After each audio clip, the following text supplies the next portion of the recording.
मार्च में क्यों होता है इतना बिजनेस?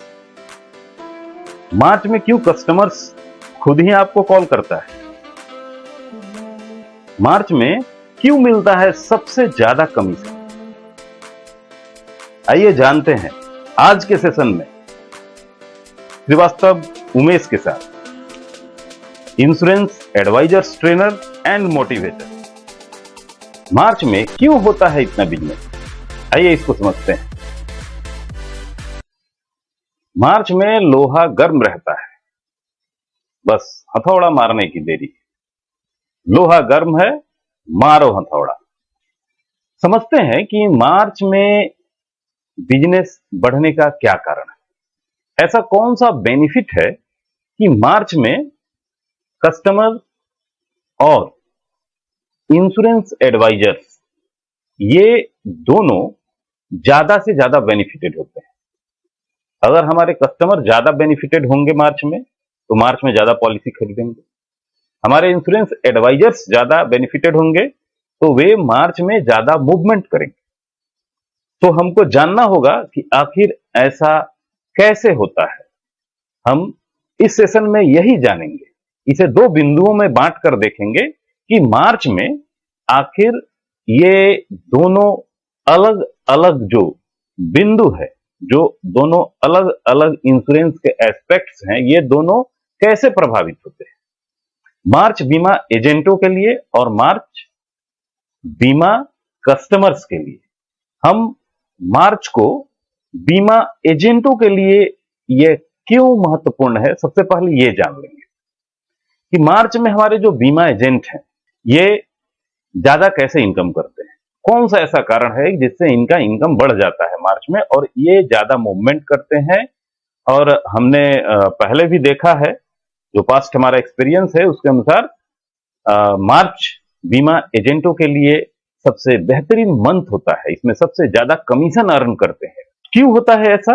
क्योंकि कस्टमर्स अपने जो आर्थिक गोल बनाए होते हैं, अपना आर्थिक लक्ष्य बनाकर जो रखता है, उसका जो फाइनेंशियल गोल होता है, जो वो इस वर्तमान फाइनेंशियल ईयर के स्टार्टिंग में जो 1 अप्रैल से स्टार्ट हुआ था, उस ईयर के स्टार्टिंग में उसने गोल बनाया था, वह कितने का इन्वेस्ट करेगा, वह कितना इंश्योरेंस में देगा, वह कितने अपने फैमिली के प्रोटेक्शन के लिए रखेगा। ये सारा गोल कस्टमर तय तो कर लेता है, लेकिन व्यस्तता के कारण क्या होता है कि कस्टमर ये गोल अगले महीने करेंगे, अगले महीने करेंगे, करते करते मार्च में चला आता है। जब वो मार्च में आता है तो उसे याद आता है कि अब तो फाइनेंशियल ईयर खत्म होने वाला है, तो जो भी मेरा गोल था उसको फुलफिल कर लेना होगा। अगर मैं इस गोल को फुलफिल नहीं करता हूं तो फिर नए साल में चला जाऊंगा, टैक्स का बेनिफिट हमको नहीं मिल पाएगा, जो भी इन्वेस्टमेंट करना था वो मैं इन्वेस्टमेंट नहीं कर पाऊंगा। तो वो क्या करता है कि वह अपना जो फाइनेंशियल गोल है उसको पूरा करने के लिए खुद ही तैयार रहता है कि वह इंश्योरेंस में इन्वेस्ट करेगा। इसलिए हमारे जो इंश्योरेंस एडवाइजर्स हैं, हमारी जो इंश्योरेंस एजेंट्स हैं, उन्हें आसानी से पॉलिसी मिल जाती है। मार्च के महीने में जो फाइनेंशियल ईयर का लास्ट मंथ होता है, इस महीने में जो भी हम प्रीमियम पे करते हैं एटीसी का रिबेट पाने के लिए, उसी का बेनिफिट हमको नेक्स्ट असेसमेंट ईयर में मिलता है। कस्टमर्स इस महीने में काफी जागरूक होते हैं और वे एजेंट्स को बुलाकर खुद ही पॉलिसी देते हैं। तो इस महीने में एजेंट्स हमारे काफी व्यस्त रहते हैं, उनके पास बहुत सारा कॉल्स होता है कस्टमर के तरफ से कि उनका जो इनकम टैक्स बेनिफिट पाना है, उसके लिए इंश्योरेंस का जो प्रीमियम है वो 31 मार्च से पहले जमा कर दिया जाए, उनका जो एफपीआर है वो जनरेट कर दिया जाए। तो इस महीने में अगर आपके संबंध अच्छे हैं कस्टमर्स से, कस्टमर्स आपको जानते हैं, आपका एडवर्टीजमेंट्स है, आपके आसपास के जो मार्केट्स हैं जहां आप काम करते हैं, तो कस्टमर आपको खुद ही बुलाते हैं और आप ज्यादा से ज्यादा पॉलिसी बना पाते हैं, ज्यादा से ज्यादा आप इनकम कर पाते हैं। आपका कमीशन बहुत ज्यादा हो सकता है अगर इस महीने में आपका मूवमेंट ज्यादा रहे तो।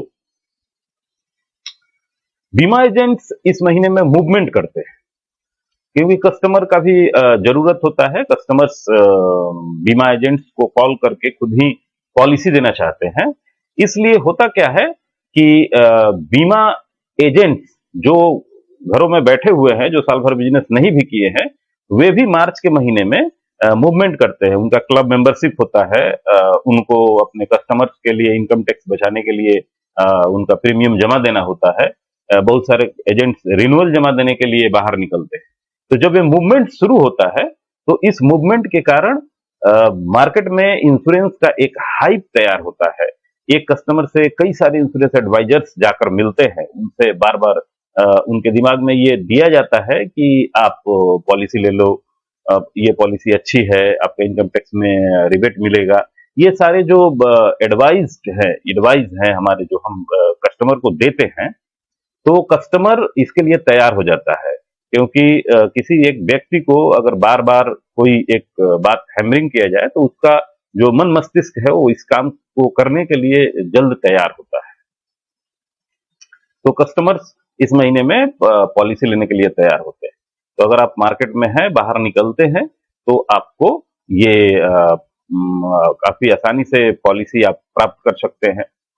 और आप इस महीने में ये जो सारे सिचुएशंस हैं, ये सारे सिचुएशन एक गर्म लोहे की तरह होते हैं। बस आपको हैमरिंग करने की जरूरत है। आप हैमरिंग कीजिए।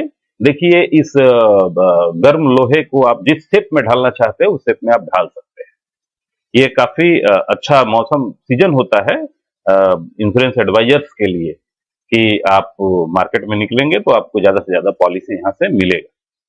एक और साइकोलॉजिकल कारण होता है इस महीने का वेदर का, जो है, हम जहां इंडिया में रहते हैं वहां पे ठंड के मौसम के बाद हम गर्म की तरफ बढ़ते हैं। इस समय बसंत का जो मौसम होता है, जो पेड़ पौधों के पत्ते गिर गए होते हैं, उनमें नए पत्ते आते हैं।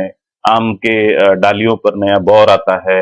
बहुत ऐसे फ्लावर्स हैं जो बड़े पेड़ वाले जो फ्लावर्स हैं, उनमें पूरे फ्लावर्स खिलते हैं, कहीं लाल, कहीं पीले, कहीं सफेद, विभिन्न तरह के कलर्स के फ्लावर्स आते हैं, हरी हरी पत्तियां आती हैं। तो ये मौसम का एक असर है कि हर जगह कुछ नया उमंग, जोश लोगों में रहता है। तो अगर आप मार्केट में मूवमेंट करते हैं, तो लोगों में जो कुछ नया करने का, कुछ पॉजिटिव करने का जो एक वाइब्रेशन है, वो उसे इन्वेस्टमेंट करवाता है। आप अगर उसको अच्छी तरह से एडवाइज कर पाए, अपने को एडवर्टाइज कर पाए, खुद एडवाइज कर पाए, तो आप इस मौसम का भी लाभ उठा सकते हैं। आप खुद भी महसूस कर सकते हैं कि इस महीने में आपको एक जोश, उमंग, एक अच्छा फीलिंग आता है आपको। तो जब अच्छा फीलिंग आता है, मार्च में कस्टमर को कुछ एक्स्ट्रा बेनिफिट मिलेगा, तभी तो मार्च में वो 11 महीने तक पॉलिसी नहीं किया, तो मार्च में पॉलिसी क्यों करेगा? तो उसको कुछ एक्स्ट्रा मिलेगा तभी तो पॉलिसी करेगा। तो उसे हम क्या बतलाएंगे कि मार्च में आपको क्या मिल रहा है, एक्स्ट्रा क्या मिल रहा है।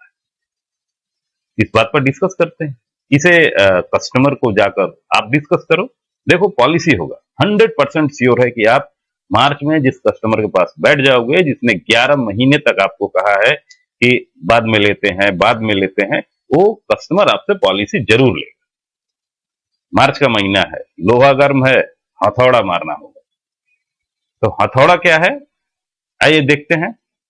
मार्च में जो भी कस्टमर्स पॉलिसी लेते हैं, अगर वो मंथली पॉलिसी लेता है, उसको हम इस तरह से समझाएंगे कि अगर आप मंथली पॉलिसी लेते हैं, एक महीने का भी अगर प्रीमियम देते हैं, तो LIC क्या करती है, या कोई भी इंश्योरेंस कंपनीज क्या करते हैं कि अप्रैल के महीने में अपना बोनस डिक्लेयर करते हैं। उनके पास जितनी भी पॉलिसियां होती है, उन सभी पॉलिसियों पर वो बोनस डिक्लेयर करते हैं।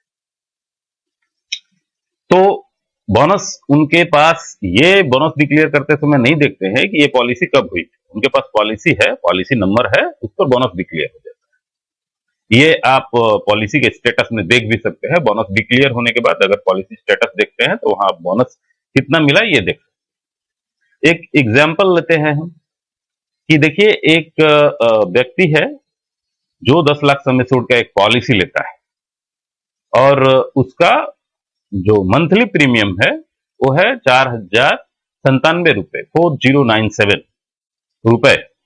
आपको पता है ना, ECS में 2000 से ज्यादा ई-नैच पॉलिसी करने पर आप एक महीने का प्रीमियम देकर पॉलिसी कर सकते हैं। तो आपने मार्च के महीने में ई नेच से एक व्यक्ति का 914 नंबर टेबल दिया और उसे आपने पॉलिसी दिया, तो प्रीमियम उसका हुआ 4,097 रुपए।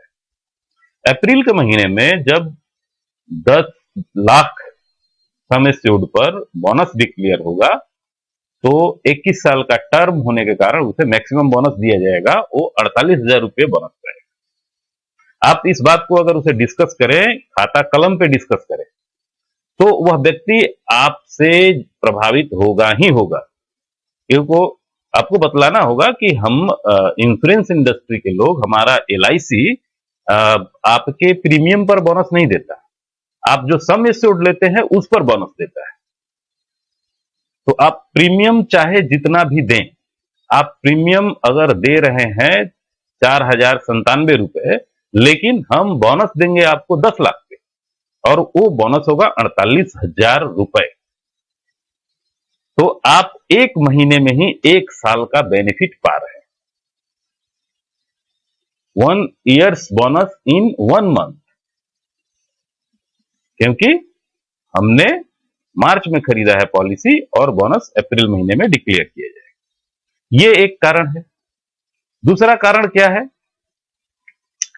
मार्च में डेट बैक के बारे में आपने जान रहे होंगे कि मार्च में आप देखिए डेट बैक, हम कोई भी पॉलिसी लेते समय जिस दिन पॉलिसी ले रहे हैं उसके पीछे जा सकते हैं। कितने दिनों तक? उसी फाइनेंशियल ईयर में 1 साल तक पीछे जा सकते हैं। तो अगर मार्च में हम पॉलिसी ले रहे हैं, तो हम डेट बैक करके इसी फाइनेंशियल ईयर के अप्रैल 1 तारीख हम डेट बैक लेकर पॉलिसी कर सकते हैं। इससे क्या क्या फायदा होगा, ये हम अगर कस्टमर के साथ डिस्कस करें, क्या फायदा होगा कि डेट बैक अगर करते हैं तो हम उस व्यक्ति के वर्तमान एज से 1 साल कम एज का प्रीमियम उसके लिए प्रोवाइड करते हैं, और टर्म कम हो जाता है। अगर कोई व्यक्ति 20 साल का टर्म लेता है और 1 साल डेट बैक किया है, तो उसका पॉलिसी टर्म 21 साल का हो गया। तो टर्म 20 साल, लेकिन बोनस मिल रहा है उसको 21 साल का। उसको बोनस कितने का मिलेगा? 21 साल का बोनस मिलेगा, और टर्म ले रहा है वो 20 साल का। तो 20 साल के टर्म पर हम 21 साल का बोनस रेट उसको दिखला सकते हैं कि 20 के जगह पर 21 साल में बोनस रेट बदलता है, 15 के जगह पर 16 साल में बोनस रेट बदलता है। तो अगर आप मार्च में पॉलिसी लेते हैं, तो हम आपको डेट बैक करके 1 साल पीछे, यानी कि आपका उम्र 1 साल कम करके हम आपको प्रीमियम देंगे। तो दोनों तरफ से आपका बेनिफिट होगा। एक तो आपका जो प्रीमियम है वो कम आएगा, और दूसरा जो आपका बोनस रेट है वो ज्यादा आएगा। तो 2 बेनिफिट्स हम और एक्स्ट्रा कस्टमर्स को दिखा रहे हैं कि आप ये 2 बेनिफिट्स और एक्स्ट्रा आप पा रहे हैं।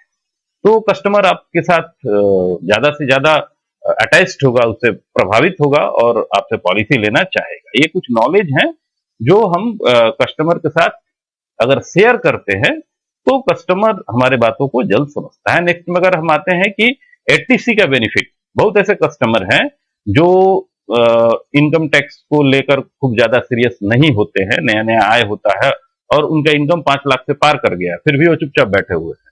उनका जो एम्प्लॉई है वो उनका TDS काट ले रहा है और उनको इसका खबर भी नहीं है। आप उनके घर जाओ, आप उनके फाइल्स देखो, उनका इनकम देखो और उनको बतलाओ कि आपका TDS कटा है, आप 20,000, 30,000, 50,000 जो भी TDS आपका कट चुका है। अगर आप 80C का बेनिफिट लेना चाहते हैं तो आपको इंश्योरेंस करना होगा।